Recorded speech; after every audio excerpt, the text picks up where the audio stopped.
네, 안녕하세요. 2018 대한민국 열린 토론대회 진행을 맡은 안나경입니다. 올해 토론대회는 청춘 대한민국을 토론하다라는 부제로 전국의 대학생 그리고 고등학생들도 함께 했습니다.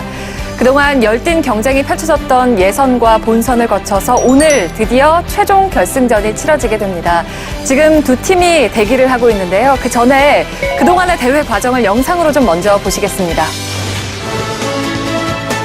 대한민국 열띤 토론회가 열리던 날, 전국 각지에서 열정과 패기로 가득한 청춘들이 한자리에 모였다. 대학생부 170명, 총 85개 팀이 진정한 토론 고수를 가리기 위해 참가 등록을 마쳤다. 아무래도 중앙선관위에서 개최하는 토론대회다 보니까 조금 더 다양한 사람들의 의견을 들을 수 있지 않을까 해서 취업 준비하기 전에 마무리한 느낌으로 의미 있는 경험을 만들어보고 싶어서 왔습니다. 토론대회의 주제가 공개되고 우승을 향한 긴 여정을 준비하는 참가자들의 표정이 진지하다.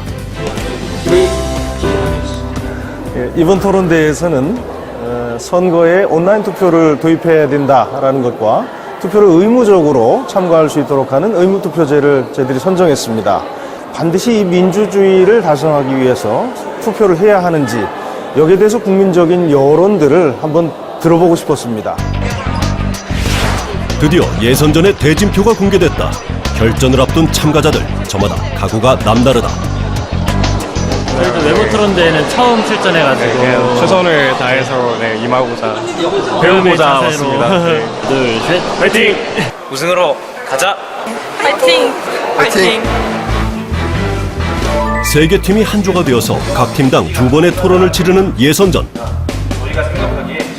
예선전부터 한치의 양보 없는 찬반 논쟁에 심사위원들의 눈빛도 매서워졌다. 얼마나 잘 상대의 주장을 듣고 잘 이해하고 그리고 자기의 주장을 얼마나 타당한 근거에 두고 논리적으로 잘 전개해 가는가 하는 것에 주안점을 두고 평가를 합니다. 주어진 주제를 놓고 펼쳐지는 뜨거운 찬반 논쟁. 팽팽한 긴장감 속에 불꽃 튀는 공방이 이어졌다. 한시도 긴장의 끈을 놓을 수 없었던 대학생부 예선 경기가 모두 끝났다. 흰색이에요. 상대팀이 너무 강한 것 같아서 지금 그냥 빨리 차표 있을 때 예약하려고요. 치열한 토론 배틀을 거쳐 32강 본선에 진출한 팀이 결정됐다. 희비가 엇갈리는 순간이다. 기쁨의 인증샷은 필수. 사고 가게 돼서 매우 좋습니다. 양말이랑 가져왔지? 네, 가져왔어요. 한편 고등학생부의 예선전 역시 만만치 않았다. 전국 17개 시도에서 무려 367개 팀이 치열한 예선 경쟁을 펼쳤다. 운명의 라이벌 본선 토론 상대팀은 추첨을 통해 결정. 이제부터 우승을 향한 진짜 승부가 시작된다. 저희는 소소하게 한 팀만 이기는 거가 꿈이에요. 학교의 이름을 빛내고 싶습니다. 토론대회 본선이 시작됐다. 긴장감이 감도는 대기실. 마지막까지 전략들을 꼼꼼히 점검한다. 자료를 좀 외국 것도 찾아보려고 노력하고 이랬는데 그래도 다 쓰고 갈 수만 있었으면 좋겠어요. 예선전과 달리 본선은 한 번의 토론으로 상대를 제압해야 한다. 업그레이드된 논리와 순발력, 토론을 거듭할수록 우승을 향한 치열한 진검승부가 이어진다. 촌철살인의 절대 강자들이 모여 대결을 펼치는 그야말로 역대급 토론 배틀이 계속됐다. 너무 힘들어요. 너무 힘들어요. 네, 갈수록 상대 팀 실력이 높아지니까 하나하나 할 때마다 혼이 빠져나가는 느낌이라서. 저는 토론 대회도 중요하지만 결과도 중요하지만 토론 과정에서 배운 게 굉장히 많았다고 생각을 하고 치열한 접전 끝에 대학부 준결승에는 뉴페이스와 1시간 이내가 맞붙었다. 최종 뉴페이스 결승 진출. 그리고 결승 진출을 확정지을 또 다른 팀은 중용의 미가 그 행운을 차지했다. 다음은 고등학생부 준결승. 환상의 팀워 토마토, 최고의 승부사 페이토. 승자는 토마토. 최고의 뚝심 말로 합시다. 날카로운 공격 우물한 개구리의 승자는 말로 합시다. 결승 진출. 우리 열린 토론대회에 참여해주신 학생 여러분들께 감사드립니다. 그리고 민주주의의 꽃은 선거이고 선거라는 꽃을 활짝 꽃피우는 것은 토론이라고 생각합니다. 앞으로도 저희 중앙선거방송 토론위원회는 민주주의의 꽃인 선거가 활짝 꽃피울 수 있도록 토론을 통해서 열심히 노력하겠습니다. 토론 최강자를 가리기 위한 뜨거웠던 1박 2일. 최고의 승부사들이 보여준 열정과 패기. 이제 최종 결승만이 남았다. 네, 정말 많은 학생들이 함께해서 열띤 토론을 펼쳐졌는데요. 조금 전에 이 자리에서 고등학생부 토론대회 결승전이 치러졌습니다. 대학 입시에서 수능 위주의 전형 비율을 현행보다 확대해야 한다라는 주제를 놓고 벌인 결승전, 그 명장면을 다시 한번 보겠습니다. 네. 오늘 토론의 주제는 대학 입시에서 수능 위주의 전형 비율을 지금보다 확대해야 한다. 그동안 수시 위주의 입시 전형이 공정성을 좀 잃었다라는 비판이 일각에서 있었고, 그래서 수능 위주의 전형 비율을 좀 늘려서 공정성을 확보를 좀 해야 한다라는 주장이 있었는데요. 반면에 오히려 올바른 인재 선발을 위해서는 수능보다는 좀 다면적인 평가인 학생부 평가가 더 낫다라는 이야기도 있었습니다.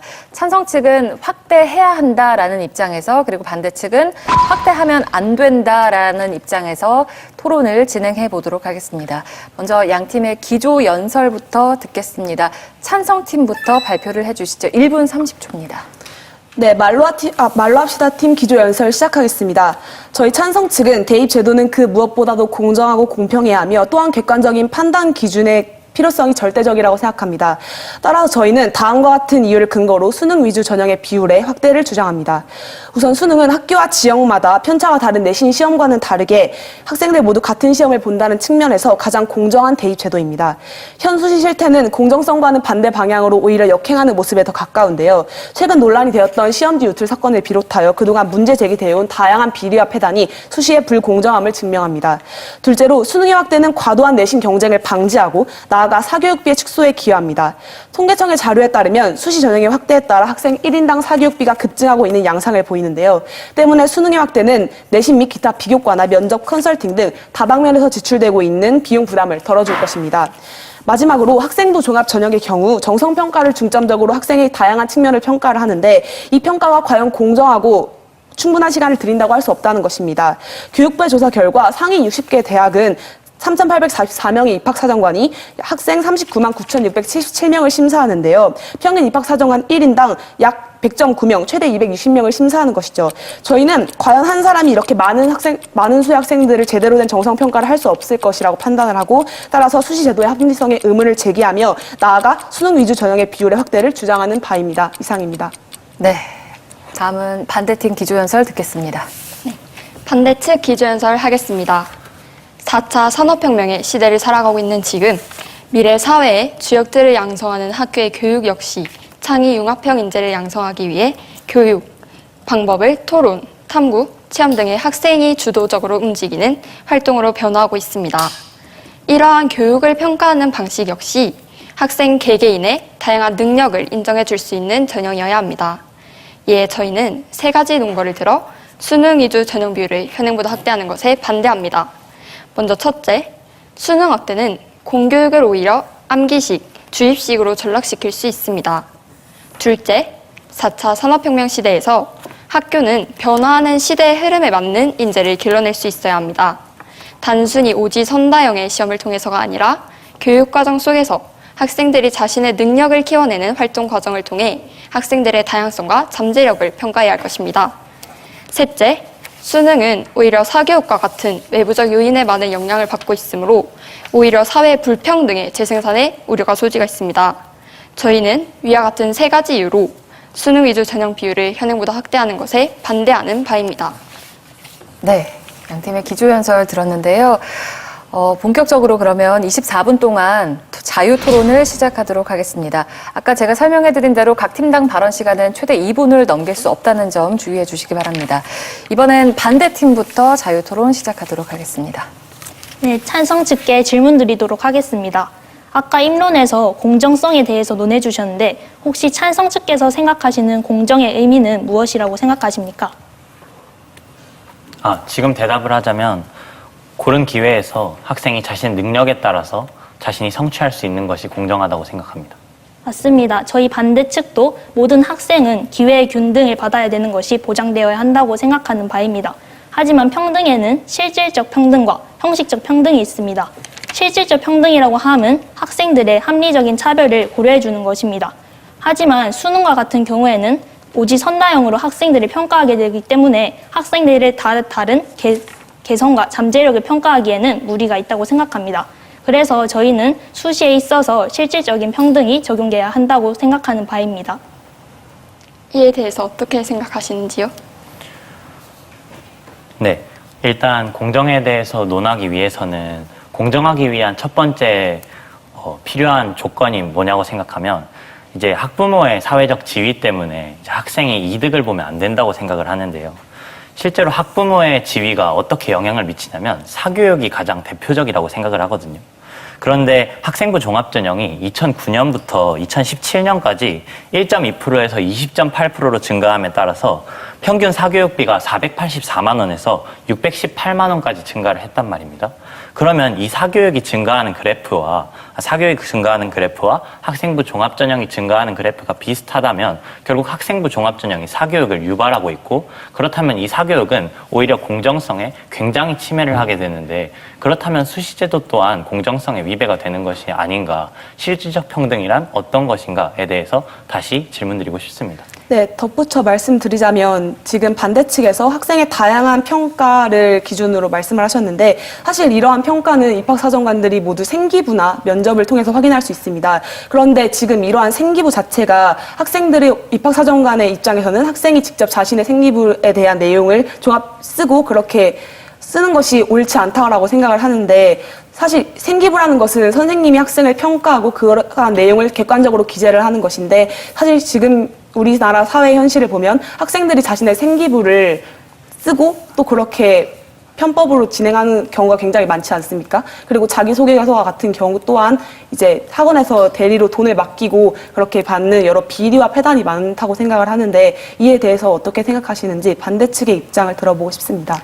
먼저 앞서 말씀해 주신 바처럼 학생부 종합전형이 비율이 늘어남에 따라 사교육비가 증가했다? 어느 측면에서 보면 맞을 수 있습니다. 하지만 이 그래프, 두 가지의 그래프와 함께 하나 더 늘어나는 그래프가 있습니다. 바로 국민의 1년당 총소득인데요. 이처럼 단순히 학생부, 이 수시 전형의 비율이 증가함에 따라 사교육이 증가했다고 보는 것보다 다양한 측면에서의 비용을 고려해야 할 것입니다. 그리고 또한 정시에서도 마찬가지로 학부모의 소득, 지식 수준 등에 의해서 영향을 받고 있는 것으로 나타났는데요. 대표적으로 경기도 교육청에서 제시한 자료에 따르면 월 평균 가구소득에 따라 수능 3개 영역의 합산 점수가 최대 43.42점의 차이를 보였다고 했습니다. 이는 부모의 경제적 자본이나 학교의 수준, 이러한 다양한 요소들이 있음을 고려한다 해도 무척이나 큰 지수가 아닐 수 없는데요. 이에 대해서 어떻게 생각하신지 먼저 여쭙고 싶습니다. 첨언하도록 하겠습니다. 방금 질문해 주신 내용 중에서 학교의 사교육비가 늘어난다는 점과 학생부의 객관성이 떨어진다는 점을 지적해 주신 바 있습니다. 하지만 이번 2022학년도 대입 개편안에 따르면 학생부의 이러한 문제점들을 해결하기 위해서 학생부를 관소화하겠다는 그런 내용을 발표한 바 있습니다. 수상을 한 학기당 최대 6개를 줄이고 소논문은 기재할 수 없으며 교사의 추천서 폐지 혹은 자소서를 5,000자에서 3,100자로 줄이는 그런 내용들을 발표한 바 있습니다. 학생들의 그런 학생부 문제점을 보완하기 위해서 정부가 제시한 바 있습니다. 이에 대해서는 어떻게 생각하시는지 여쭈고 싶습니다. 네, 먼저 부모의 경제적 자본에 대해서 언급을 해주셔서 그에 대해 짚고 넘어가야 할 것 같은데요. 저희가 주장하는 바는 수시가 사교육을 유발하고 정시는 아니다라는 것이 아니고요. 모든 교육적 측면에서 어쩔 수 없이 학생이 공부를 하는 것에 있어서 부모의 자본, 소득, 그리고 부모의 경제적인 그런 위치, 그런 것들이 개입될 수밖에 없다고 생각해요. 그래서 이것은 수시나 정시 둘 다 모두 문제가 있고, 이것은 대입 전체의 문제이기 때문에 저희가 오늘 수능 전형 비율의 확대에 대해 논하는 자리에서 사교육이 그렇게 큰 비중을 차지해서는 안 된다고 생각합니다. 그리고 아까 입론에서 토론, 탐구, 체험 능력을 이렇게 인정해 주어서 대입 시에 그것을 기재할 수 있거나 그것으로서 평가를 할 수 있다고 말씀을 하셨는데요. 이것은 결국 비교과에 대해서 판단을 하는 학생부 종합전형이죠. 그런데 작년 입시를 기준으로 학종과 학생부 교과 전형 중에 학종이 더 큰 비율을 차지하는 대학교가 전국 200여 개 대학교 중에 50여 개뿐입니다. 그럼 나머지 150개의 대학교는 학생부 교과 전형으로 학생을 선발한다는 뜻인데요. 학생부 교과 전형도 과연 창의적, 융합적 인재, 4차 산업혁명에 발맞는 인재, 그런 인재를 융성시킬 수 있다고 주장하시는 근거가 무엇인지 궁금합니다. 네, 첨언하자면 수상의 말씀을 해주셨는데 저희가 주목하고 있는 비리의 부분은 수상뿐만 아니라 이제 생기부에 있는 자율 특기 사항을 학생들이 직접 자신이 쓴 것이 문제라고 생각을 합니다. 그것에 대해서 말씀해 주세요. 답변하도록 하겠습니다. 수시와 같은 경우에는 면접이라는 체를 통해서 학생들을 걸러낼 수 있습니다. 예를 들어 자기가 진정성을 가지고 한 활동이 아니라 사교육비를 말씀하신 것처럼 어떠한 기관에서 지원을 받거나 그대로 쓴 경우가 있다면은 그 학생은 분명히 면접에서 자기가 진정성을 가지고 한 활동이 아니기 때문에 발각될 것입니다. 이러한 면접이라는 체와 그 다음에 자소서가 공통으로 쓴 부분에 대해서 그 1, 2차로 그 유사도 검사를 하는 그걸 통해서 충분히 걸러낼 수 있다고 생각합니다. 먼저 대학 입시 제도의 사교육 문제 공통적이라고 말씀해 주셨는데 그 부분은 저희도 충분히 인지하고 있는 점입니다. 그처럼 입시 제도에 있어서 사교육 피할 수 없는 문제는 맞습니다. 하지만 저희가 한 가지 마지막으로 말씀드리고 싶은 건 입시 제도들 중에서 교실 수업 장면을 유일하게 긍정적으로 변화시킨 것을 뽑으라고 한다면 그것은 단언컨대 수시 전형이 아닐까 생각합니다. 그리고 더불어 질문해 주신 것에 대답을 하자면 교과 전형 역시 학교 생활의 중심이 됩니다. 그 학교 생활을 준비하는 과정에서 다양한 친구들과의 소통, 협력, 탐구, 토론, 그런 4차 산업혁명 시대의 인재상에 맞는 교육을 진행할 수 있는데요. 그렇다면 과연 정시, 수능 위주 전형에서는 이러한 활동들을 어떤 식으로 해갈 수 있고 그러한 점이 가장 정시의 약점이 아닐까 생각하는데요. 어떻게 생각하십니까? 네. 물론 학교 생활 과정에서 소통과 협력이 있을 수 있습니다. 그런데 학생부 교과 전형이라는 것이 내신 100%로 학생을 선발하는 전형이잖아요. 그리고 그 전형이 전국 대학교 전형별 비율에서 40%를 차지한다는 거죠. 그렇게 되면 이제 학생들이 내신만 잘 따면 되기 때문에 내신을 잘 따기 위해서는 학교 기출을 보유하고 있거나 이런 족보가 내려온다고 하죠.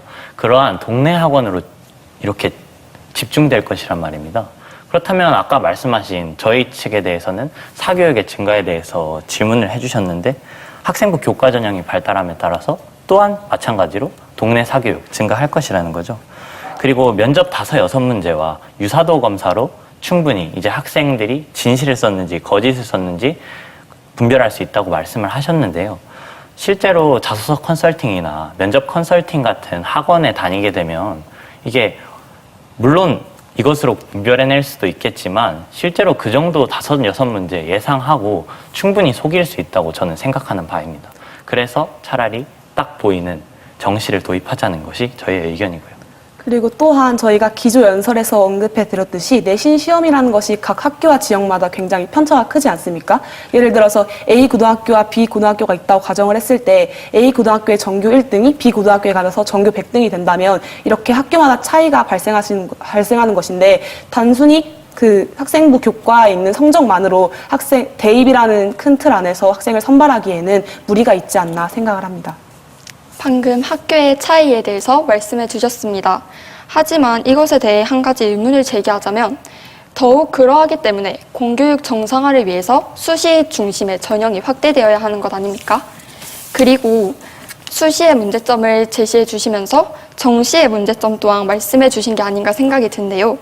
정시의 경우 또한 똑같이 비슷한 유형으로 출제되는 문제들을 이 유형은 어떻게 풀고 저 유형은 이렇게 풀어야지 하는 식의 문제풀이식 아니면 실수 안 하기식의 수업이 반복되기 때문에 저희가 입론에서 말씀드렸다시피 학교 교육이 오히려 전락하는 것이 아닌가, 이 공교육 정상화 흐름에 역행하는 것이 아닌가라고 질문드린 바 있습니다. 그리고 저희가 앞서 정시의 경우에는 학교에서 배우는 다양한 사회화 과정들, 이것들을 어떻게 평가할 수 있는지, 아니면 학생들이 진정으로 이러한 교육을 통해서 배워가고 있는지 질문 드렸는데 그 점에 대해서 아직 답변해 답변해 주시지 않았는데요. 이 점 다시 여쭙고 싶습니다.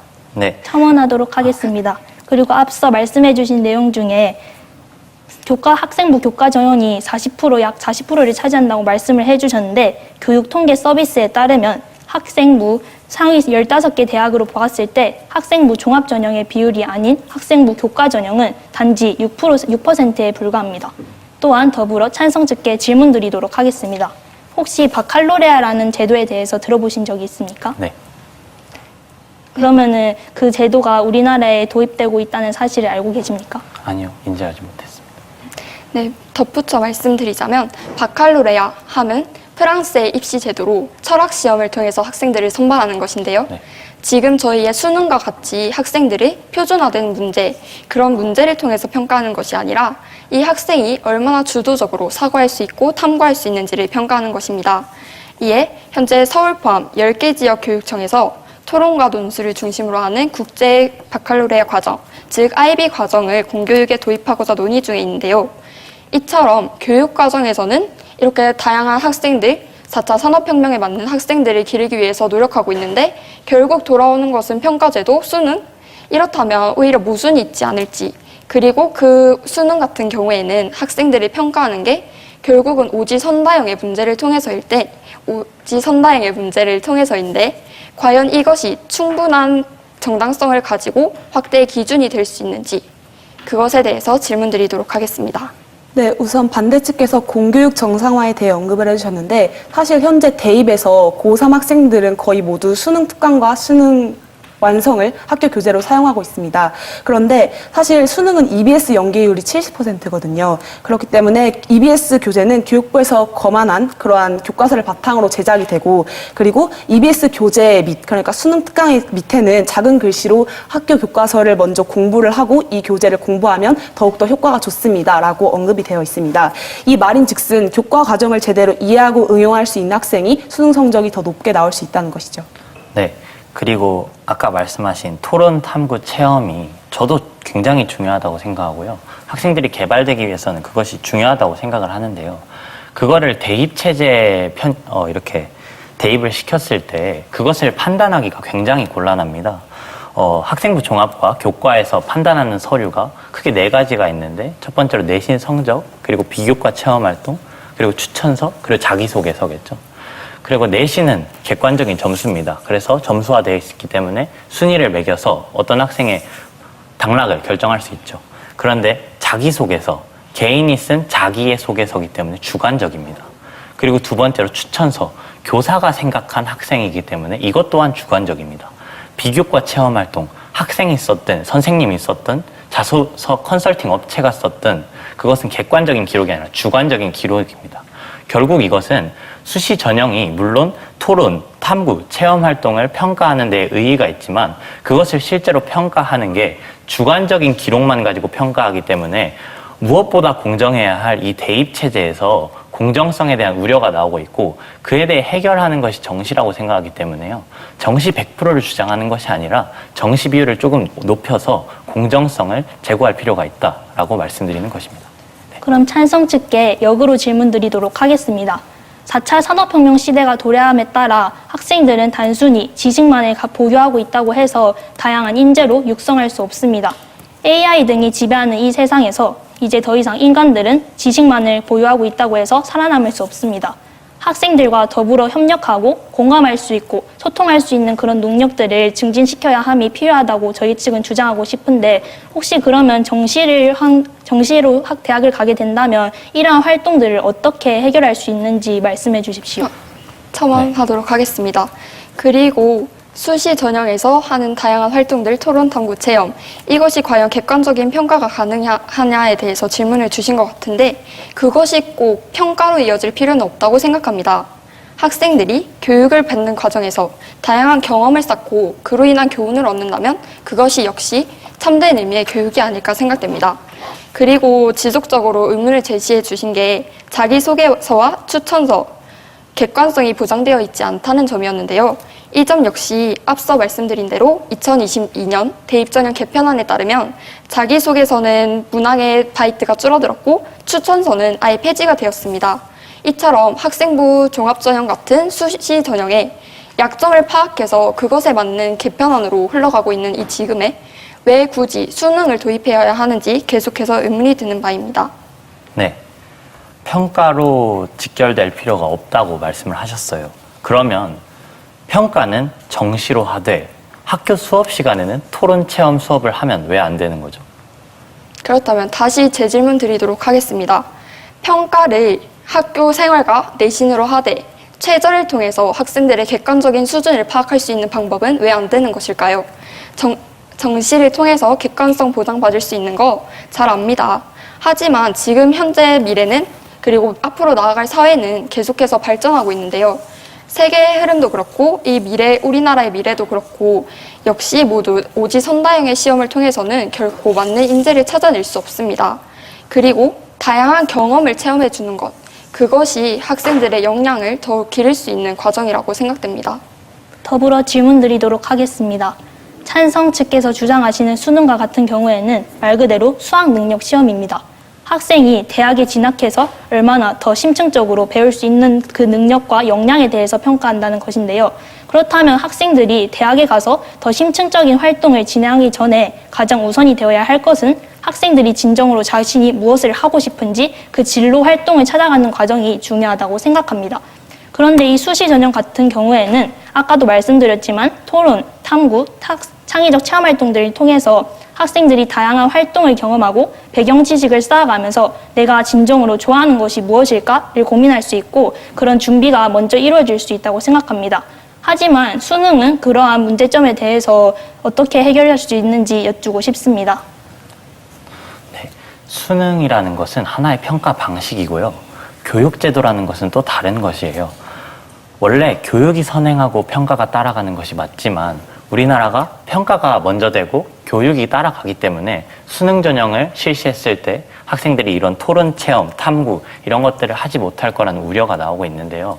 실제로 학교에서 어떤 교육을 하던 간에 수능을 따로 그냥 교과 시험을 본다면 객관성은 보장이 되고요. 아까 말씀하신 진로나 4차 산업혁명에 맞는 인재를 개발하는 것, 그것은 학교 내에서 충분히 이루어질 수 있다고 생각하거든요.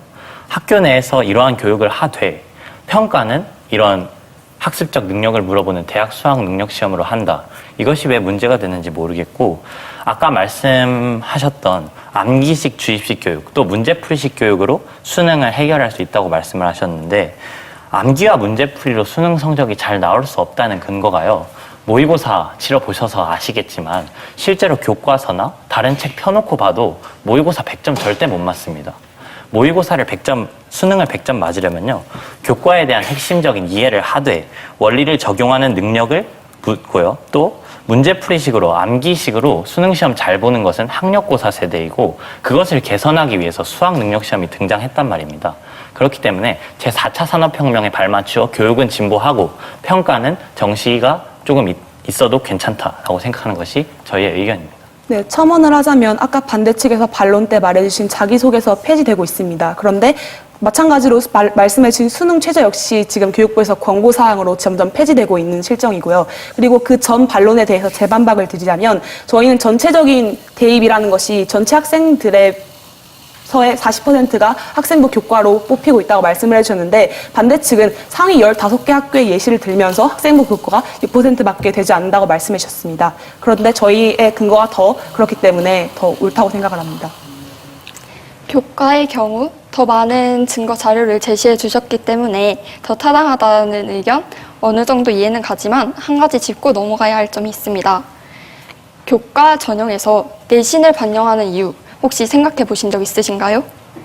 저희는 정시의 경우와 달리 수시의 경우 학교에서 가장 많은 시간을 차지하는 수업 시간에 얼마나 성실하게 수업에 충실하게 참여했는지 알 수 있는 객관적인 지표라고 생각합니다. 그렇기 때문에 오히려 객관성을 가지고 있음과 동시에 학교 생활에서 어떠하게 교육을 받고 있는지 알 수 있는 과정까지 알 수 있는 제도라고 생각하여 교과의 문제 역시 별로 크지 않다고 생각합니다. 그리고 수능에서 제일 중요한 것이 핵심적인 역량을 파악하고 그것을 자기가 사고해서 문제를 풀 수 있다고 하셨는데 과연 그 사고하는 과정이 학생 개인이 하기에 쉬울까요?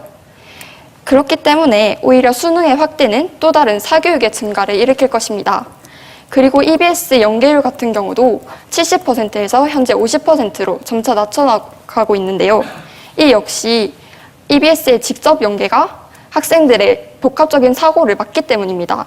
그런데 이 50%로 하면서 함께하는 게 간접 연계입니다. 지금과는 달리 직접 연계에서 간접 연계로 넘어가게 되는데, 이는 또한 사교육을 제대로 받을 수 없는, 혹은 공교육에서 수능과 관련된 풀이를 받지 않는다면 학생들이 과연 이 주도적인 학습을 얼마나 이끌어 나갈 수 있을지 궁금합니다. 첨언하도록 하겠습니다. 아까 수능과 같은 경우에도 토론과 체험 활동을 학교 내에서 충분히 이룰 수 있다고 하셨는데, 지금 현 교육 상황이 그렇게 되고 있지 않기 때문에 그에 대해서 문제점을 제기한 것입니다. 이에 대해서 다시 말씀해 주시길 부탁드립니다. 현 교육 상황에 대해서 언급을 해주셨는데, 현재 교육 상황이라고 하면 평가에서 수시가 80%, 정시가 20%인 상황에서 발생하는 문제라는 거죠. 근데 저희가 정시를 현재 27% 정도가 아닌 조금 더 상승시키면 그 문제가 해결될 수 있다고 하는 전망을 제시해 드린 거고요. 아까 말씀하셨듯이 수능에서 묻는 사고력 등을 개인이 개발하기가 어렵다고 말씀을 하셨는데요. 개인이 개발하기 쉬운 역량만을 평가하면 서울대 정원 50만 명으로 하면 됩니다. 그런데 실제로 그렇지 않고 학생들이 자신의 능력에 맞는 대학교를 어쩔 수 없이 가야 되는 그런 경쟁 시스템이기 때문에 어느 정도 사고력을 묻는 질문들을 해서 이 학생들을 변별할 필요가 있는 것이 평가라는 것이거든요. 그래서 이 점을 인지해 주셨으면 좋겠고, EBS에 대해서도 문제점을 제기해 주셨는데, EBS 교재라는 것 자체가 그 수능 특강, 수능 완성 밑에 작게 뭐라고 써져 있냐면요, 학교 교과서를 병행하여 사용하시면 학습 효과가 더 늘어납니다라고 말을 해줘요. EBS 교재 또한 교육청에서 검 인정한 교과서를 토대로 작성하는 것이기 때문에 그 EBS 연계가 문제가 된다는 것은 공교육 교과서가 문제가 된다는 것과 동일하다고 생각합니다. 네, 첨언하겠습니다. 저희가 수시가 증가하면서 사교육비가 증가한 이유와 그 자료에 대해서 제시를 해드렸는데요.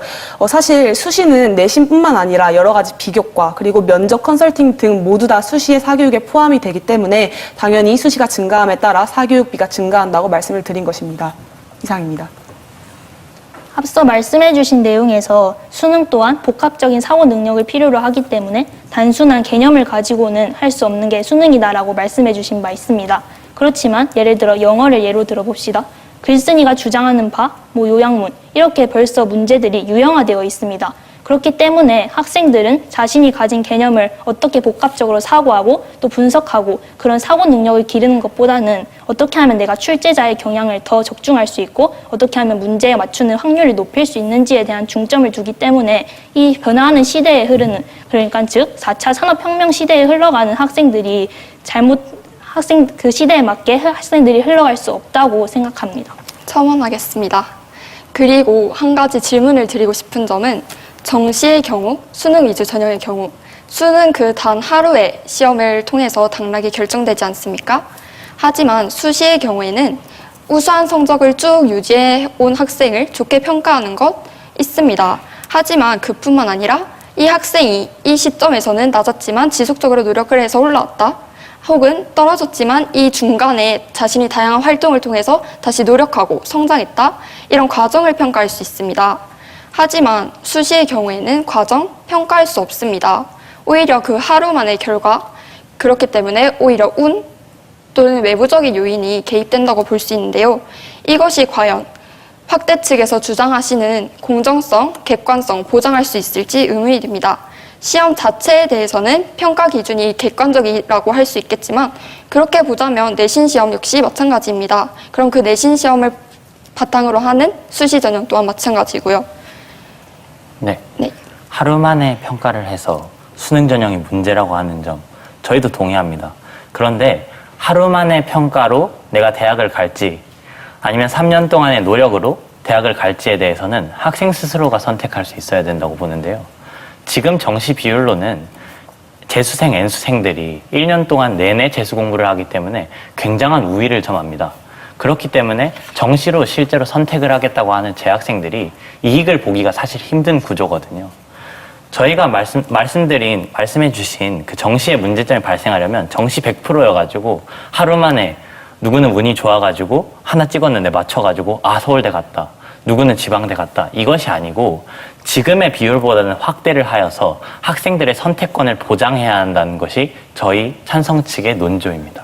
그리고 수능이라는 학문 자체가 대학에 들어가서 전공 심화적인 과목들을 배울 때 기초적으로 필요로 하는 그러한 요소들을 평가하는 학문이라고 생각을 하기 때문에 저희는 수능으로서 들어간다면 오히려 더 그러한 것들을 심화적으로 잘 배울 수 있다고 주장을 하는 바입니다. 네, 지금 자유토론이 굉장히 열띠게 이어졌는데요. 반대 측이 8초가 남았고 찬성 측이 7초가 남았는데 각각 남은 잔여 시간 사용하시겠습니까?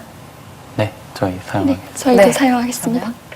먼저 재수생, N수생 말씀해 주셨는데 이 부분도 통계 자료에 따르면 실제 비율은 얼마 되지 않는다는 점, 그로 인해서 학생들의 재도전의 기회가 박탈된다는 점은 충분한 논거가 되기 부족하다는 점 마지막으로 지적해 드립니다. 네, 얼마 안 된다는 것은 상위권에서는 모두 재수생이 차지하고 밑에는 재수생이 차지하지 않는다는 것을 의미할 수 있기 때문에 전체에서 비율 말고 상위권 대학의 비율이 중요하다고 생각합니다. 이상입니다. 네. 0초로 아주 열띤 토론을 이어주셨는데요. 이번에는 그러면 각 팀당 1분 30초 동안의 매진말 시간을 갖도록 하겠습니다. 각 팀의 논리와 주장을 확실하게 전달할 수 있는 마무리 발언, 먼저 반대팀부터 시작을 해주시죠. 먼저 열띤 토론에 함께해 주신 찬석 측께 감사하다는 말씀드립니다. 반대 측 마무리 발언하겠습니다. 앞서 말씀하신 수능의 공정성 측면은 시험 그 자체의 공정성은 가지고 있을지 모르지만 학생들을 표준화된 규격에 가두어 각자의 재능과 개성을 고려하지 않고 한 가지 잣대로 학생들을 평가하는 것이 진정한 공정이라고 할 수 있을지 의문이 듭니다. 공정의 의미가 단순히 같은 평가를 받는 것이라는 의미를 넘어서 학생들의 다양성을 인정해 줄 수 있는 교육이 진정한 평가가 되어야 한다고 봅니다. 교육자 마리아 몬테소리는 교육은 박제된 나비들에게 덧셈과 뺄셈을 가르치는 것이 아니라 나비의 날개에 박힌 핀을 뽑아 자유롭게 하늘을 나는 법을 알려주는 것이다 라고 말한 바 있습니다. 이처럼 우리 교육도 단순히 학생들이 가지고 있는 지식만을 평가하는 교육에서 벗어나서 학생들의 다양성과 또 성장 가능성을 존중해주고 또 그들의 잠재력을 펼칠 수 있는 교육을 해야 합니다. 그래야만 4차 산업혁명 시대에 걸맞는 인재를 육성할 수 있을 것입니다. 학생들의 다양성을 인정해주는 교육이야말로 교육이 추구하는 목표로 한 걸음 더 나아갈 수 있다고 생각합니다. 그러므로 저희는 수능 위주 전형 비율을 현행보다 확대하는 것에 반대합니다. 감사합니다. 네, 찬성팀. 네, 찬성팀 매진말 시작하겠습니다. 자유토론 전반에 걸쳐서 제4차 산업혁명과 사회 변화에 따라서 우리 교육에도 변화가 있어야 한다고 말씀을 해주셨는데요. 저희가 오늘 얘기하는 주제는 교육이 아니라 평가라는 점에서 저희가 의견을 달리할 수밖에 없었습니다. 물론 저희도 체험, 토론, 그 속에서 학습하는 학생들이 더 좋은 인재가 되고 더 좋은 어른으로 성장할 것이라는 점에 공감합니다. 그러나 우리가 오늘 이야기하는 것이 평가이지요. 스무고개라는 게임을 아십니까? 하나의 사물을 판단하는데 20가지의 질문을 던집니다. 그런데 수시라는 것이 학생의 종합적인 면모를 평가하기 위해서 몇 문제나 던지고 있다고 생각하십니까? 저희는 그것이 턱없이 부족하다고 주장하면서 그것이 학생들을 평가하기에는 여전히 역부족이라고 말씀드리고 싶습니다. 이러한 면접이나 자소서 같은 경우에는 주관적 의견이기 때문에 다른 사람의 도움이 개입될 수도 있고 그것이 오히려 객관적인 평가를 저해시키는 요인이 됩니다. 교육은 학생들을 어떻게 하면 발전시킬 수 있을지, 시대의 흐름에 맞출 수 있을지 생각하는 것이 맞습니다. 그러나 평가는 우리 모두가 좋은 대학교에 가기 위해 노력하는 경쟁사회이기 때문에 그 무엇보다도 공정해야 한다고 주장하며 그것이 수능 전형 비율의 확대에 답이 있다고 생각하는 바입니다. 이상입니다. 네. 모두 매진말까지 끝이 났습니다. 네, 바로 이어서 대학생부 결승전을 진행하도록 하겠습니다. 두 팀을 소개하겠습니다. 먼저 중용의 미팀입니다. 안녕하세요. 네. 저희 팀은 조곤조곤 말하지만 호소력 있고 또 강력한 스피치로 상대방의 논리적 허점을 또 지적하고 서로의 팀워크가 잘 맞는 게 가장 큰 장점인 것 같은데 완벽한 스피치로 완벽한 팀워크로 중용의 힘으로 중용의 미로 우승까지 파이팅! 다음은 뉴페이스 팀입니다.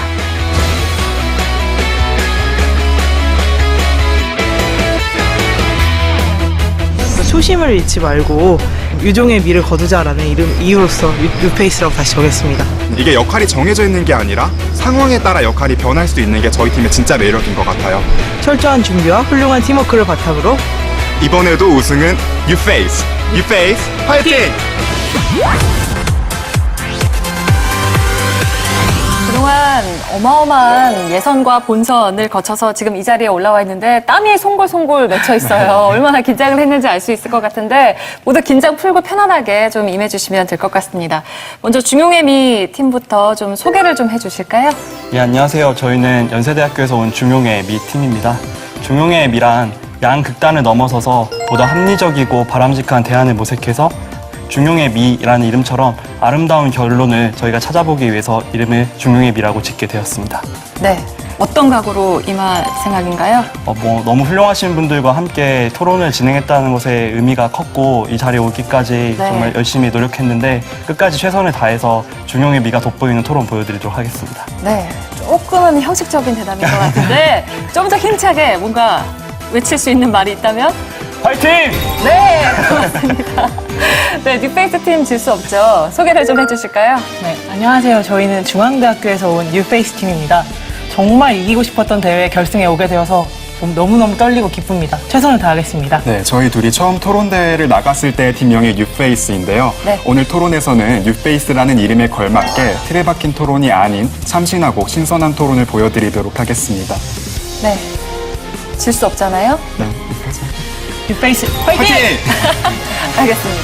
네. 그리고 오늘 공정한 심사를 해주실 심사위원단 분들을 소개해드리도록 하겠습니다. 동아방송예술대 교수 전희락, 중앙선거방송토론위원회 상임위원 정영식, 중앙선거방송토론위원회 위원 윤태진, 동국대학교 교수 박명호, JTBC 정치 2부장 이상복. 네, 이번 결승전 토론의 승패는 심사위원단 5분의 평가를 합산해서 결정이 됩니다. 토론 진행 방식과 규칙을 설명해드리겠습니다. 결승전 토론 진행 방식. 결승 시간은 총 30분으로 양팀은 90초씩 찬반 기조 연설을 한다. 자유토론은 각 12분씩 24분간 진행하고 토론을 마치면 90초씩 마지막 주장을 펼친다. 네, 오늘 토론의 주제는 공직선거에 의무 투표제를 도입해야 한다입니다. 최근 공직선거 투표율이 점점 떨어지는 추세입니다. 올 6월에 치러졌죠. 전국 동시지방선거의 경우에는 60.2%의 투표율을 기록했습니다. 물론 사전 투표가 도입이 돼서 그 전보다는 투표율이 조금 올랐지만 제1회 지방선거의 투표율인 68.4%를 넘어서지는 못했습니다. 그렇기 때문에 일부 국가에서 지금 실시하고 있는 의무 투표제를 도입해야 한다라는 주장이 일각에서 제기가 됐는데요. 반면에 투표는 의무가 아니라 권리이기 때문에 투표를 하지 않는 것도 하나의 의견을 표출하는 방식이다라는 이야기도 있습니다. 찬성 측은 도입해야 한다라는 입장에서, 그리고 반대 측은 도입하면 안 된다라는 입장에서 토론을 펼쳐보도록 하겠습니다. 먼저 양 팀의 기조 연설부터 시작하겠습니다. 찬성팀부터 발표를 해주시죠. 1분 30초입니다. 참여하는 사람은 주인이요. 그렇지 않은 사람은 손님이다. 민족운동가 도산 안창호 선생님의 말씀입니다. 우리가 살고 있는 사회, 민주, 말 그대로 시민이 주인인 사회입니다. 그런데 우리 현실은 어떻습니까? 투표율 60%, 40% 이렇게 낮은 수치를 기록하고 있는 실정입니다. 우리는 주인이기보다 손님이 아닐까요? 지난 6.13 지방선거를 두고 한 논평을 이렇게 이야기했습니다. 23년 만에 최고 투표율을 갱신했다. 바로 60.2%를 두고 한 말입니다. 소선거구제와 단순다수제를 채택하고 있는 우리나라에서 전체 국민의 60%가 투표를 했다는 것은 전체 국민 30% 내외의 지지를 받은 자들이 우리를 대표하고 있다는 것을 뜻합니다. 민주주의의 심대한 위기가 아닐 수 없습니다. 우리가 자유롭고 민주적인 국가를 살아가는 데 있어서 권리를 향유하려면 그에 따른 의무 또한 이행해야 된다는 점을 말씀드립니다. 이에 저희 찬성 측은 의무투표제가 민주주의 사회의 우리의 권리와 의무를 동시에 참여로서 해결할 수 있는 방법이라고 생각하며 다음과 같은 근거를 들어 찬성합니다. 첫째, 민주주의 사회 속 대표자의 정당성을 강화할 수 있습니다. 둘째, 의무투표제는 소외계층의 이익을 증진시킬 수 있습니다. 셋째, 국민들의 정치감 신도를 높여 정치 효능감을 제고할 수 있습니다. 보다 자세한 내용은 본 토론에서 말씀드리겠습니다. 감사합니다. 네, 시간을 딱 지켜서 잘 말씀을 해주셨습니다. 다음은 반대팀 듣겠습니다. 네, 뉴페이스 팀 입론 시작하겠습니다. 맞지 않는 옷, 의무투표제를 적절히 나타내는 표현입니다. 첫째로 의무투표제가 우리나라 실정에 부합하지 않기 때문입니다. 2016년 중앙선거관리위원회에 따르면 현재 강성 의무투표제를 도입하고 있는 국가는 8개국인데요.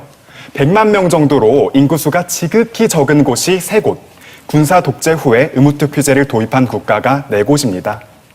인구수가 적지 않고 현재 민주주의의 성숙도가 높은 우리나라는 투표를 의무로 강제할 필요가 없습니다. 나머지 한 곳인 호주는 식민지배 직후 바로 의무투표제를 도입한 곳으로 도입 배경이 달라 우리나라에 그대로 적용할 수 없으며 조선일보는 호주의 높은 투표율이 정치교육과 투표시간 연장이라는 보완적 장치를 도입한 결과라고 밝힌 바 있습니다. 둘째로 강제성으로 인한 투표는 제대로 된 민의 반영을 막기 때문입니다. 높은 투표율이 반드시 민의의 정확한 반영을 의미하지 않습니다. 스스로 후보자를 알아보고 공약을 평가하는 것이 아닌 벌금을 회피하기 위한 행위는 큰 의미가 없기 때문입니다. 실제로 런던 대학교의 사라 벌치 교수는 투표를 의무로 강제할 경우 후보자가 누군지도 모르는 사람들이 선거에 참여하여 투표의 질이 낮아질 수도 있다는 연구 결과를 발표한 바 있습니다. 따라서 저희 뉴페이스 팀은 공직선거에 의무투표제를 도입해야 한다라는 토론 논제에 반대하는 바입니다. 감사합니다. 네, 반대팀의 기조연설까지 잘 들었습니다. 네, 그러면 지금부터 24분 동안 본격적인 자유토론을 진행하도록 하겠습니다. 공직선거에 의무투표제를 도입하면 안 된다 입장인 반대팀부터 발언을 시작하도록 하겠습니다. 네, 본격적인 토론 진행에 앞서서 찬성 측에게 한 가지 질문 여쭙고 싶습니다. 찬성 측은 국가가 정책을 결정하는 과정에서 국민의 의사를 반영해야 한다고 생각하십니까? 네, 맞습니다. 제가 답변 드리겠습니다. 국가는 정책을 새로 만드는 과정에서 당연히 국민들의 의견 크게 반영해야 합니다. 하지만 때로는 우리 국가가 주도하는, 만드는 제도가 우리 국민들의 의식을 이끌어올 수도 있죠. 오히려 우리 국가가 새로운 제도를 만들어서 국민들에게 이것이 당신들의 공익을 위해, 당신들의 이익을 위해 더 좋은 것이다라고 말해준다면 그것이 진정한 국가의 역할일 것이고 저희는 그것이 바로 의무투표제의 도입이라고 생각하는 것입니다. 네, 답변 드리겠습니다. 정치관계법제 선진화를 위한 여론조사에 따르면 우리 국민의 77.4%가 의무투표제 도입을 반대하고 있습니다. 여기서 찬성 측의 한 가지 모순점 말씀드리고 싶은데요. 찬성 측은 분명히 국가가 정책을 결정하는 과정에서 국민의 의사를 반영해야 한다고 인정해 주셨습니다. 하지만 입론에서는 이와 상반된 주장을 해주셨죠. 77.4%의 국민들이 반대하는 의무투표제를 적극 도입해야 한다고 말이죠. 이것이야말로 모순점이라고 생각합니다. 그리고 또 한 가지 말씀드리고 싶은 것이 저희 반대팀, 뉴페이스 팀은 단순히 반대를 위한 반대를 하기 위해서 이번 토론장에 나온 것이 아닙니다. 그렇기 때문에 저희는 이번 토론 논제가 나온 배경에 대해서 공감하고 이해를 하고 있는데요. 하지만 낮은 투표율이라는 문제를 왜 의무투표제로만 해결해야 하는지 의문입니다. 즉 저희가 여쭤보고 싶은 것은 반드시 의무투표제여야만 하는 답을 듣고 싶습니다. 제가 답변 드리겠습니다. 의무투표제가 단순히 투표율을 제고하는 것이 목적이 아니라고 생각합니다. 우리 국민들이 살고 있는 대의민주주의 어디서 옵니까? 바로 국민들 참여에서 옵니다. 국민들 참여하지 않으면 우리 대의민주주의 위기뿐만이 아니라 붕괴될 수도 있겠죠. 단순히 높은 투표율을 제고시키는 것이 아니라 민주주의 사회를 존속하고 지속 가능하게 하는 대안으로서 저는 의무투표제가 필요하다고 생각하고 궁극적으로는 국민의 5대 의무로서 투표의 의무를 신설해야 된다는 것이 저희들의 입장입니다. 또 한 가지 말씀을 드리면 저희는 의무투표제가 궁극적으로 소외계층의 이익까지 제고할 수 있다는 점 말씀드리고 싶습니다. 잘 아시다시피 OECD에서 발표한 자료에 따르면 소득 상위 20%와 소득 하위 20%의 투표율 격차는 무려 29%, OECD에서 가장 높은 수치를 점하고 있죠. 이런 부분들의 문제점들을 해결할 수 있는 방법으로 의무투표제는 매우 좋은 제도라고 생각합니다. 한 가지 질문 드리고 싶습니다. 의무투표제를 도입하는 것이 한국의 실정에 맞지 않다라고 답변을 해주셨어요. 입론에서 말씀하셨죠. 그 부분에 대해서 어떻게 한국의 실정에 맞지 않는 것인지에 대해서 구체적인 설명 부탁드리겠습니다. 네, 먼저 답변 드린 다음에 차찬히 답변 드리겠습니다. 먼저 지금 의무투표제의 도입을 통하여 저소득층의 투표율을 높일 수 있고 민주적 다원성을 높일 수 있다고 취지에서 말씀해 주신 것 같은데요. 저희는 먼저 근본적인 질문 하나 드리고 싶습니다. 의무투표제를 실시한다고 해서 투표율이 양적으로 증가한다 한들 과연 이것이 질적으로 증가하느냐입니다. 네덜란드 튠베르 대학의 엥겔렌과 후거가 의무투표제를 실시 중인 벨기에의 데이터를 가지고 실증 연구를 했을 때 의무투표제로 인해 정치적 지식이 성장한다는 증거는 하나도 없었습니다. 즉, 이 연구 결과를 보면 의무투표제는 결코 시민의 정치적 의식을 향상시킬 수 없다는 것입니다. 저희의 주장은 그래서 의무투표제를 통해 아무리 투표율이 높아진다 한들 이 표가 질적으로 향상되었다는 증거가 없다면 의무투표제 도입은 다시 한번 재고해봐야 한다는 입장입니다. 네, 그리고 첨언하겠습니다. 방금 전에 이제 저희한테 우리나라 실정에 부합하지 않는다는 주장에 대한 근거를 구체적으로 말씀해 달라고 요청을 해주셨는데요. 저희는 입론에서 의무투표제를 도입한 국가들의 당시 배경과 현재 우리나라가 가지고 있는 상황이 다르다는 점을 분명히 말씀드린 바 있습니다. 네, 그렇다면 한 가지 더 질문 드리겠습니다. 혹시 콜린스 영어 사전이죠? 여기에도 등재되어 있는 돈키보트란 단어를 아십니까? 잘 모르겠습니다. 네, 이 돈키보트라는 것은 호주에서 나타난 단어입니다. 의무투표제를 실시하고 있는 대표적인 국가죠. 네. 자, 이 돈키보트가 무엇이냐면요. 후보자에 대한 고려나 공약에 대한 생각 없이 아무나 순서대로 찍는 현상을 가리킵니다.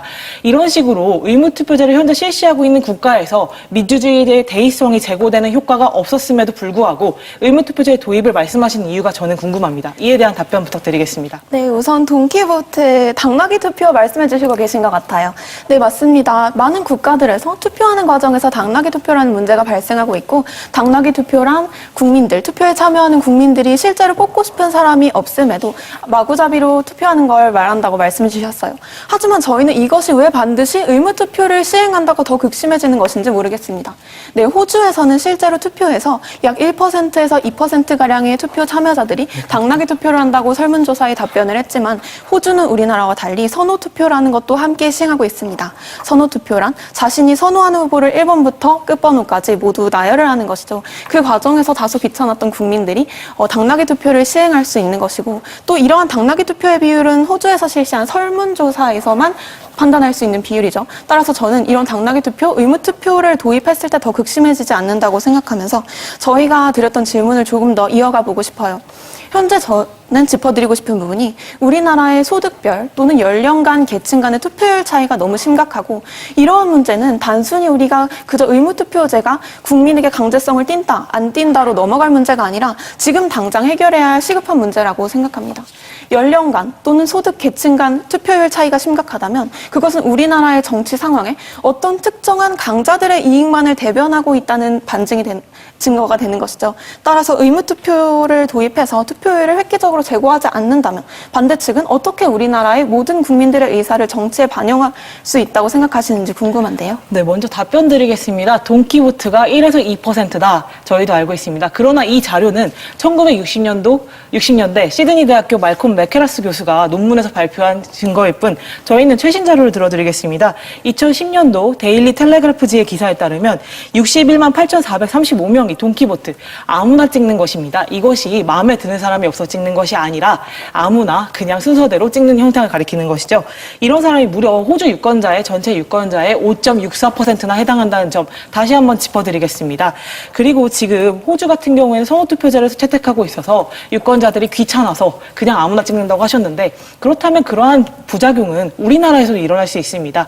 우리나라가 투표제도에서 사용하고 있는 표는 무려 8장입니다. 이로 인해 나타나는 부작용도 상당한데요. 지금 말씀하신 호주의 사례가 우리나라에도 그대로 일어날 수 있다는 점 다시 한번 짚어드리겠습니다. 네, 첨언하겠습니다. 그리고 무엇보다도 중요한 것은 이 던키보트가 바로 의무투표제를 도입하고 난 후에 나온 현상이라는 것입니다. 즉, 그 원인이 의무투표제에 있다는 것이지요. 그리고 1에서 2%가 굉장히 심각하지 않다고 생각하시는 것 같아요. 하지만 저희는 이에 동의할 수 없습니다. 이번 지방선거에서 청양군 군수투표가 몇 표 차이로 결정이 났는지 아십니까? 단 한 표 차이로 결정이 났습니다. 이러한 상황에서 1%가 주는 영향, 후보자의 당선을 결정할 수도 있는 영향입니다. 따라서 저희는 의무투표제로 인해서 발생할 수 있는 돈키호테의 부작용이 결코 적다라고 생각하지 않습니다. 네, 그리고 한 가지 더 답변 드리겠습니다. 질문해 주신 파트가 그렇다면 우리나라의 심각한 소득별 투표율 격차는 어떻게 해결하실 겁니까? 이거였는데요. 저희는 그렇다면 같은 자료인 IDEA에서 발표한 소득별 투표 격차에 대해 조금 말씀드려보고자 합니다. 네덜란드나 스웨덴의 경우는 투표율 격차가 얼마인지 알고 계십니까? 말씀해 주시죠. 네, 단 4%포인트입니다. 이런 식으로 의무투표제를 도입하지 않아도 이것을 해결하고 있는 국가가 있다는 점 짚어드리겠습니다. 예, 제가 이어서 좀 답변을 드리겠습니다. 저 데일리 텔리그래프를 인용을 해주셨는데요. 거기에 주석을 단 내용이 이렇게 되어 있습니다. 전체 국민들을 표본으로 조사한 것이기 때문에 이 통계 자료에 대한 명확한 신뢰성을 담보할 수는 없다. 다만 추측지일 뿐이다라는 내용이 달려있죠. 저는 이 부분에 말씀드리고 싶습니다. 당나귀 투표라고 하시면서 마치 깜깜이 투표라고 하면서 우리 국민들이 아무나 찍는다라고 표현하신 것 같아요. 저는 이것이 바로 우리 민주주의를 조금 더 성숙한 관점에서 바라봐야 될 필요성이라고 생각합니다. 우리 국민들 제도를 도입하면서 정치 교육도 하신다고 하셨고 여러 가지 사전투표 도입하신다고 하셨어요. 그러면서 하나씩 정치에 더 관심을 갖게 되고 오히려 참여로서 효능감을 증진시킬 수 있는 방안이 있기 때문에 저는 당나귀 투표가 만연해질 것이다라는 그 주장에 대해서는 조금 더 성숙한 국민들의 민주주의 참여의식으로 극복할 수 있는 문제라는 점 말씀드리고 싶습니다. 네, 나아가서 소선거구제, 단순다수제의 문제점을 마치 의무투표제 때 발생하는 것처럼 말씀해 주셨습니다. 우리나라 지금 투표제, 제가 입론에서 말씀드린 것처럼 30%를 받던 20%를 받던 1등만 당선되는 구조입니다. 여기에서 비롯되는 선거 제도의 문제점이 마치 의무투표를 하면 당나귀 투표 때문에 왜곡될 수 있다는 주장에 대해서는 저는 제도를 어떻게 만드느냐에 따라서 충분히 달라질 수 있다는 점에서도 말씀드리고 싶습니다. 그리고 IDEA 자료를 말씀해 주셨어요.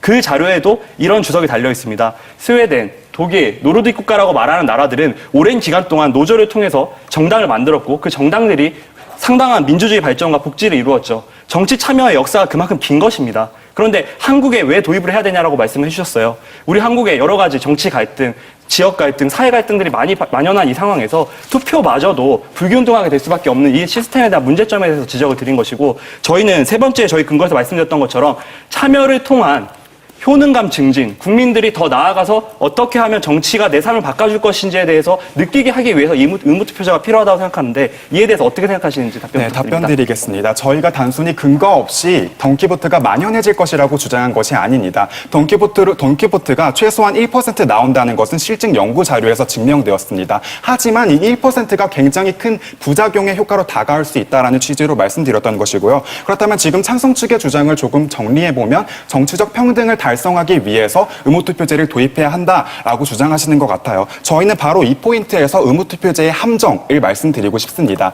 21세기 정치학회에 따르면 사회적으로 약자, 가난하고 학력이 낮은 사람들의 투표 참여가 미진한 이유는 그들이 쉬지 않고 새벽까지 노동을 해야 해서 투표할 시간이 없기 때문이라고 합니다. 이러한 상황에서 의무투표제를 도입한다? 생계를 유지해야 하는 사람들한테 너 투표 안 하면 돈까지 내 라고 이중처벌을 내리는 격입니다. 따라서 저희는 찬성 측과 반대 측이 모두 이 문제에 대해서 공감을 하고 있다면 비민주성과 비효과성을 지닌 의무투표제보다는 차라리 투표시간 연장 등의 안정적이고 민주적인 대안을 도입하는 것이 바람직하다고 생각합니다. 물론 여기에 대해서 의무투표제와 투표시간 연장 같이 가면 된다고 주장하실 수 있습니다. 하지만 저희는 이렇게 미리 말씀드리고 싶습니다. 그 말은 즉슨 의무투표제라는 대안 하나로는 우리나라의 정치 문제를 혼자 해결할 수 없다는 것을 인정하게 되신 것이라는 것이죠.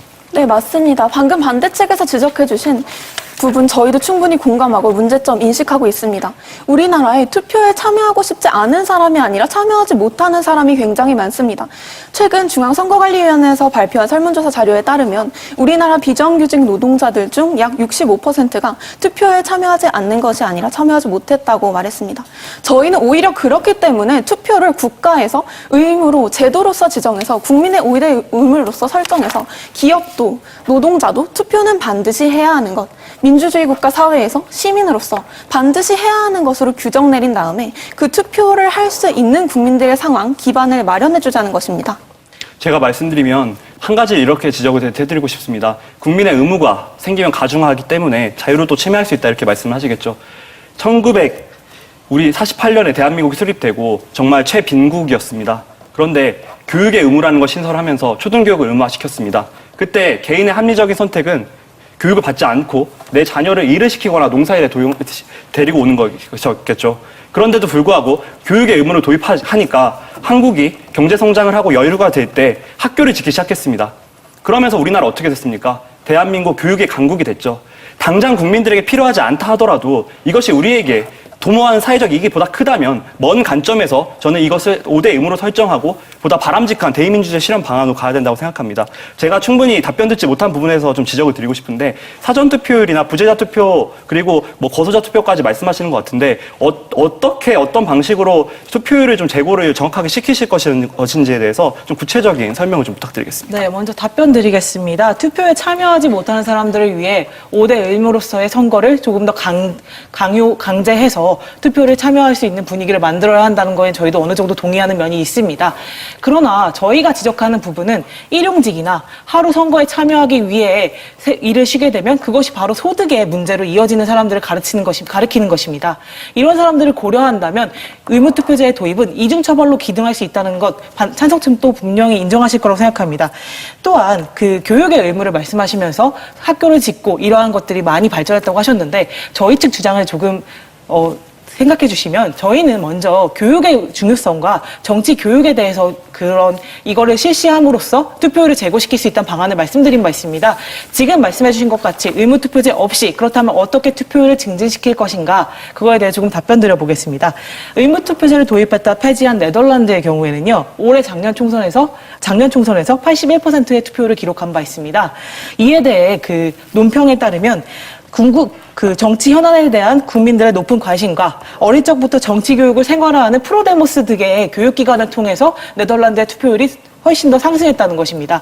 저희가 말씀드리고 싶은 것은 이런 식으로 교육이라든가 기본적으로 유권자들이 선거에 참여해서 느낄 수 있는 정치 효능감에 대한 학습이 없이 의무투표제를 도입했을 때 나타날 수 있는 그 부작용을 고려할 때 반드시 의무투표제여야만 하는 이유는 없다는 것입니다. 네, 첨언하겠습니다. 조금 더 구체적으로 말씀드리자면 물론 말씀해 주신 것처럼 우리나라에 투표를 하고 싶지만 못하는 사람들도 있지만 가장 큰 비율을 차지하고 있는 것은 정치 무관심과 불신을 보여주고 있는 사람입니다. 실제로 중앙선거관리위원회에 따르면 2008년에 46.5%, 2010년에 43.3%, 2012년에 43.1%입니다. 40%가 넘는 사람들이 정치 불신을 보여주고 있기 때문에 이러한 근본적인 문제를 먼저 해결하는 게 급선무라고 생각합니다.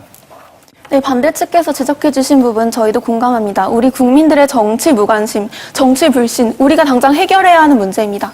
그리고 저희는 그런 문제를 해결할 수 있는 최선의 방법, 가장 효율적이고 빠르고도 정당한 방법이 의무투표제라고 생각을 하는 것입니다. 일단 의무투표제를 도입한 호주의 예시를 들어보겠습니다. 호주는 의무투표제를 도입한 다음에 호주의 노동자들의 인권을 대변하는 노동당이 장기 집권 가능하기도 했습니다. 그렇게 노동자들은 내가 투표에 참여했더니 정말 나의 이익을 대변하는 집단이 우리 정권을 잡을 수도 있구나. 그래서 나의 삶이 변화할 수 있구나. 그들의 정치적 인식 변화하고 정치적 효능감 제고된 것이죠.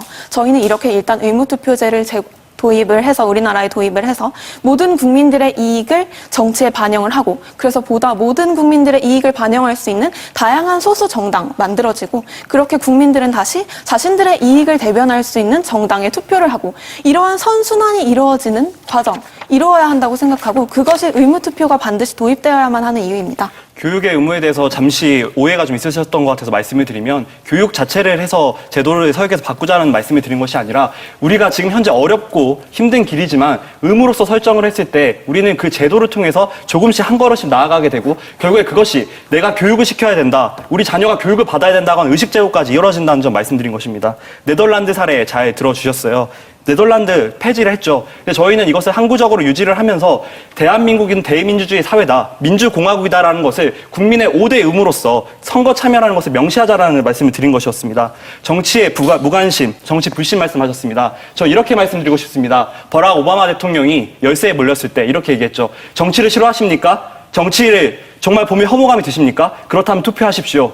참여하십시오. 정치의 문제는 오로지 정치로만 풀 수 있다라고 하는 주장이었습니다. 저희는 교육도 좋고 제도도 좋지만 결국에는 더 정치에 참여할 수 있는 시스템을 만들어야 된다는 것에 의무투표제를 찬성하는 바입니다. 네, 답변 드리겠습니다. 미국의 사례 말씀해 주셨죠? 저희도 미국의 사례로 조금 첨언을 해보고 싶은데요. 미국 선거관리위원회의 사례에 주목해볼 필요가 있다고 생각합니다. 미국 선거관리위원회의 경우 강제적으로 의무투표제를 도입하지는 않았지만 획기적으로 창의적인 방법으로 투표율을 제고한 바 있습니다. 바로 투표하기 전날에 오히려 투표를 하지 말라는 공익 광고를 냈던 것이죠. 하지만 오히려 투표율이 20% 이상 더 증가했다는 것입니다. 저희가 이 사례로 말씀드리고 싶은 것은 이렇게 창의적이고 획기적이고 더 안정적이고 비용이 적은 대안이 있는데 이러한 대안을 더 생각할 노력을 하지 않고 바로 의무투표제를 도입하자는 것은 지연 말단적, 본만 전도적, 최소한 시기상조적인 대안이라는 것입니다. 그리고 한 가지 더 말씀드리고 싶은 것이 저희가 아까 처음에는 과연 의무투표제를 왜 도입해야 하는지 여쭤봤습니다. 이에 대해서 정치적 평등 말씀해 주셨는데 그거는 저희가 말씀드린 대안으로도 달성이 가능했고요.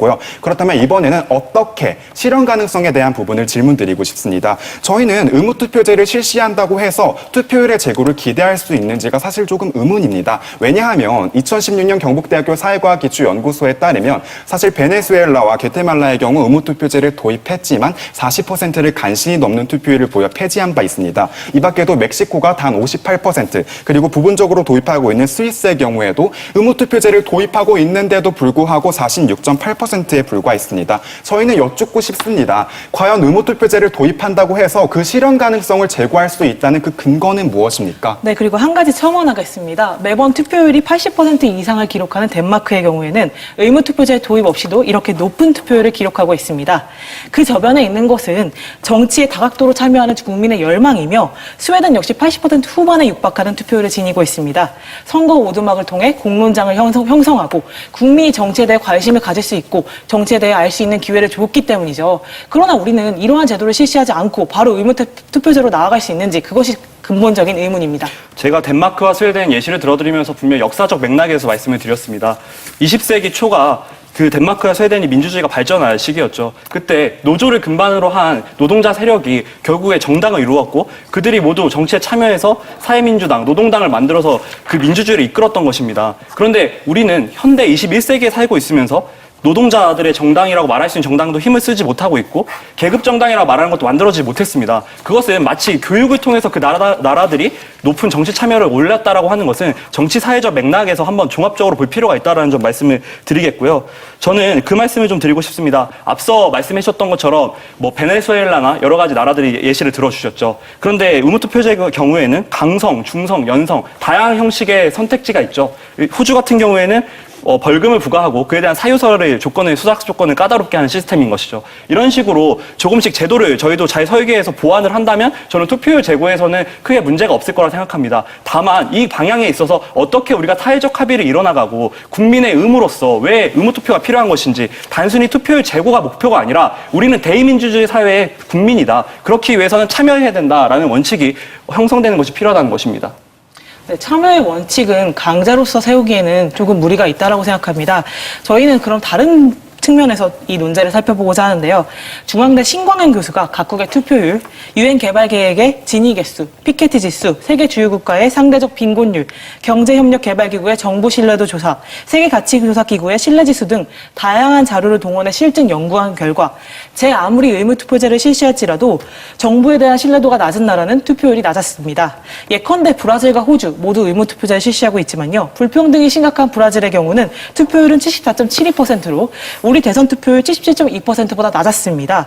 반면 자유투표제를 채택하고 있지만 불평등 정도가 낮고 정부에 대한 신뢰도가 높은 덴마크는 선거에서 87%를 기록한 바 있습니다. 비교 사회적 얘기를 하고 계시면서 저희에게 덴마크와 스웨덴의 사례는 과거에 정부 수립 때부터 노동자를 챙기고 노동자를 기반으로 나왔기 때문에 투표율이 높다라고 얘기해 주고 계신데요. 저희는 이에 대해 조금 근본적인 의문을 제기하고 싶습니다. 스웨덴 사례가 아무리 그랬다고 하는데 우리가 배우고 따라갈 점은 없을까요? 스웨덴은 기본적으로 정치 교육이 초등학교 때부터 생활화되어 있는 국가입니다. 이게 아무리 노동자 정당을 근반으로 하고 있다 한들 우리도 그것을 배우고 따라갈 수 있다면 얼마든지 우리 사회에 적용할 수 있다고 생각합니다. 네, 그러면 저도 너무 좋겠습니다. 하지만 현재 우리나라 공교육에서 투표 교육, 정치 교육 안 하고 있습니까? 절대 아닙니다. 우리나라 공교육 또는 초, 중, 고 모든 교육에서 투표가 얼마나 중요한지, 정치 참여가 얼마나 중요한지 우리 충분히 교육하고 있습니다.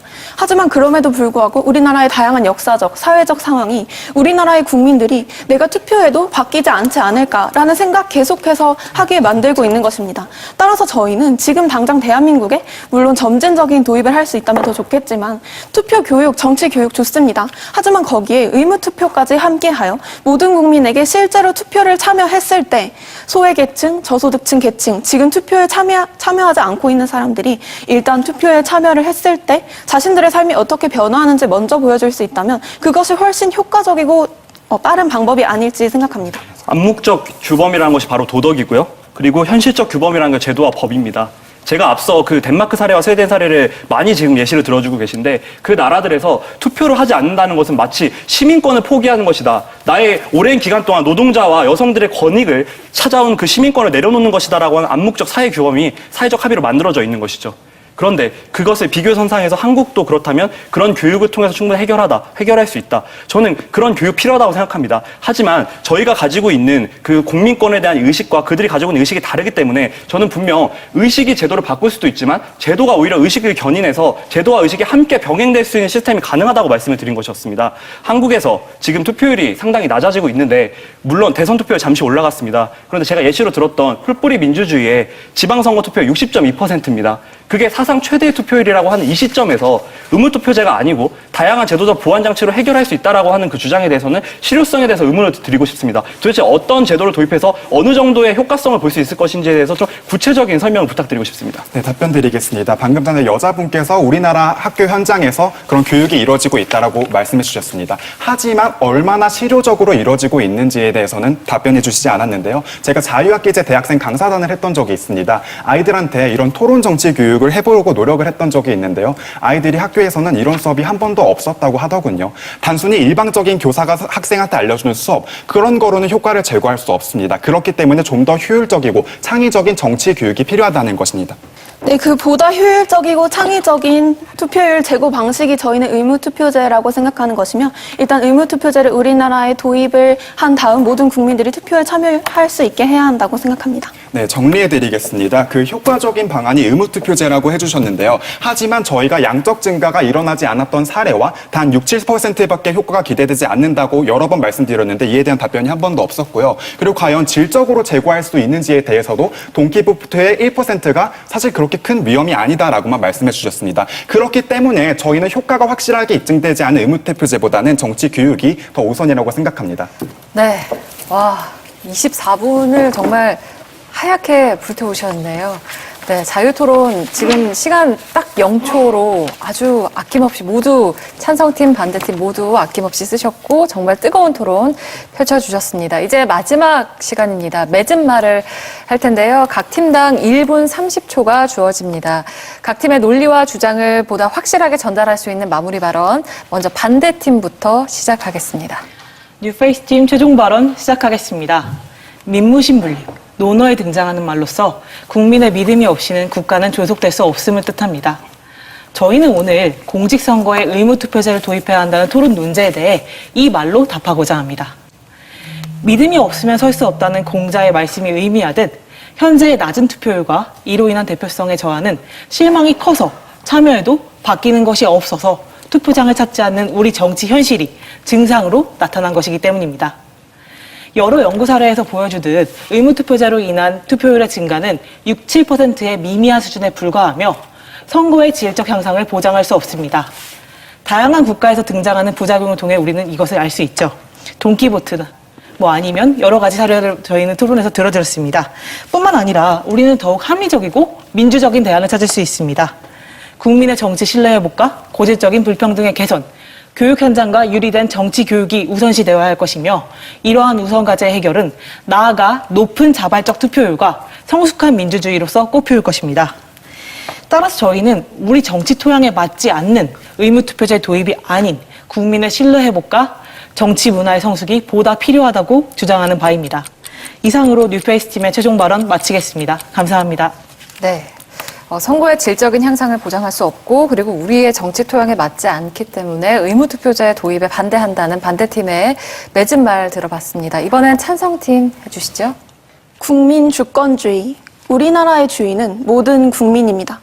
그러나 19세기 이전 많은 국가들의 주인은 남성, 그것도 부를 소유한 자로 한정되어 있었습니다. 왜냐하면 그들에게만 참정권이 있었기 때문입니다. 그리고 2018년 오늘 대한민국, 우리는 여전히 비정상적인 소득별, 계층별 투표율 격차를 겪고 있습니다.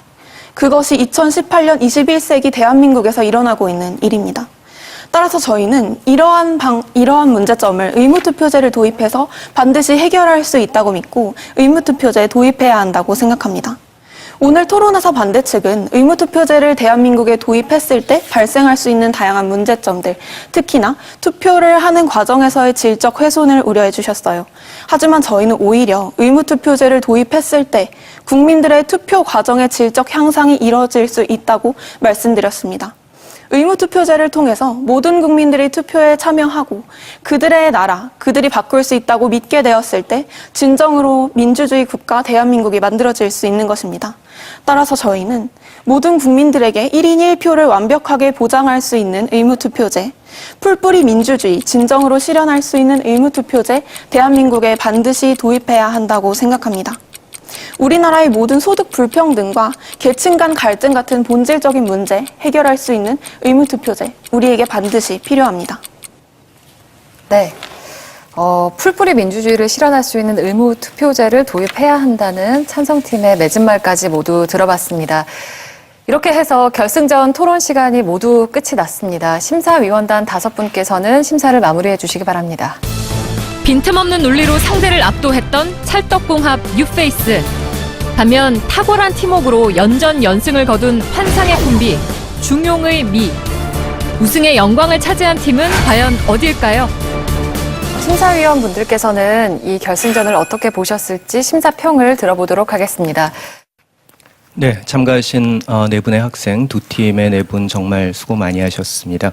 정말 감명 많이 받았습니다. 굉장히 미디어 테크놀로지가 발달하면서 그 개인 미디어가 많이 발달되고 아마 자기의 의사를 표명할 수 있는 기회가 점점 더 많아지는 것 같습니다. 조롱이라든지 말싸움이라든지 비하, 비난 이런 것들이 더 많아져서 굉장히 걱정스러운 것도 사실입니다. 논리와 근거를 갖춘 그다음에 품격이 있는 그런 토론이 필요한 시대가 아닌가 싶어요.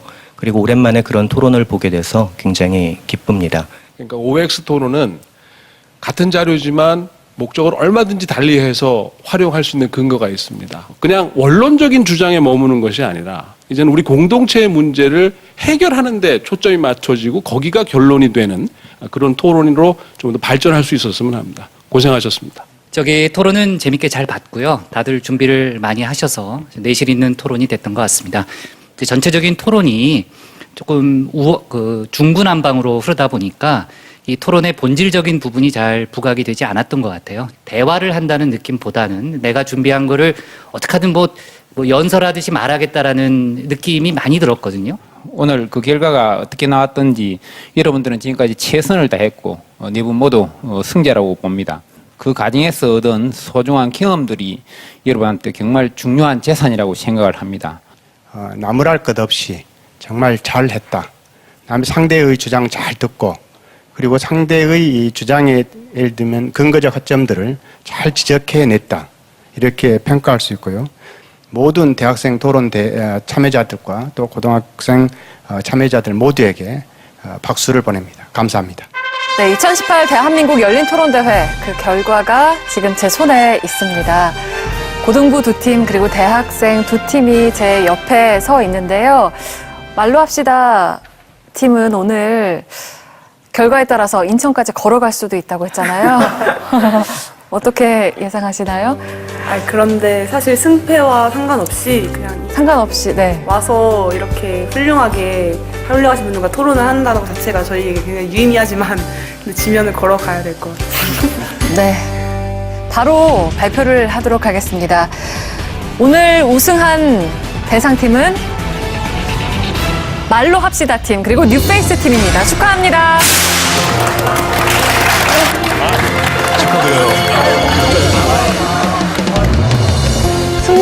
결과보다는 하는 데 의의를 두고 최선을 다하자라는 마음가짐으로 임했었는데 친구들한테 치킨을 되게 거하게 사야 되는데 아무래도 빠져나갈 방법을 궁리해 보겠습니다. 우승자에 걸맞게 앞으로도 이런 사회 이슈에 대해서 앞장서서 논할 수 있는 청년이 되도록 노력하겠습니다. 네, 아무래도 파트너십이 좀 잘 맞았어서 그런 점에서 서로 가장 고맙고 그 다음으로는 부모님이 마을 잔치 15개 하시면서 진짜 기대를 많이 하셨는데 엄마 아빠 사랑해요.